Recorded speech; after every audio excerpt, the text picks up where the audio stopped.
আসলে বর্তমানে আমরা যারা জুলাই সনদ করতেছি, আসলে বিষয়টা বোঝা দরকার।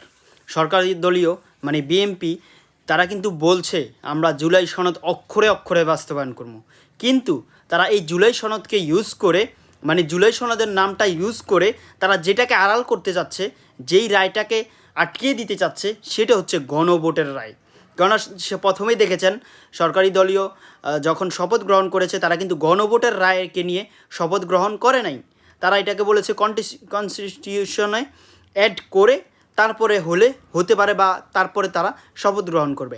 তো জুলাই সনদ তারা বাস্তবায়ন করবে, এটা তাদের কথাই, এখনও বলছে অক্ষরে অক্ষরে বাস্তবায়ন করবে, এটা নিয়ে কোনো আপত্তি নাই। কিন্তু আমাদের মূল কথা হচ্ছে গণভোট।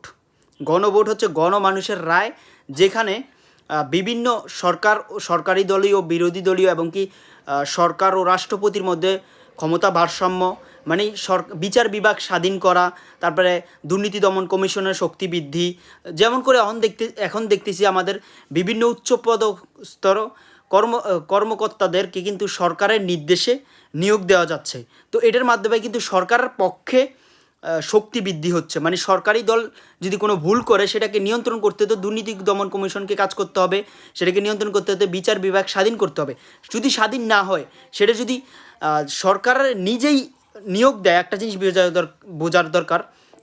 ধরেন আমি আমার দোকানে একটা কর্মচারী নিয়োগ দিয়েছি আমার কথায়, সেই কর্মচারী কি আমার বিরুদ্ধে কোনো রায় বাস্তবায়ন করবে? সেই কর্মচারী কি আমার বিরুদ্ধে কোনো কাজ করবে?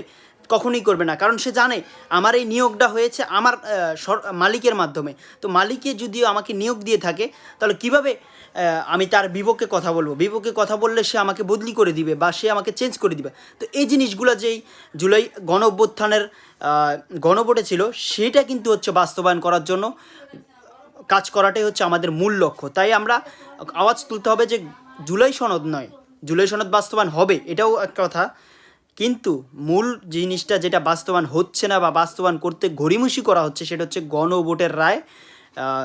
গণভোটের যেই দফাগুলো ছিল সেই দফাগুলোকে বাস্তবায়ন করা হচ্ছে না। আশা করি বুঝতে পেরেছেন।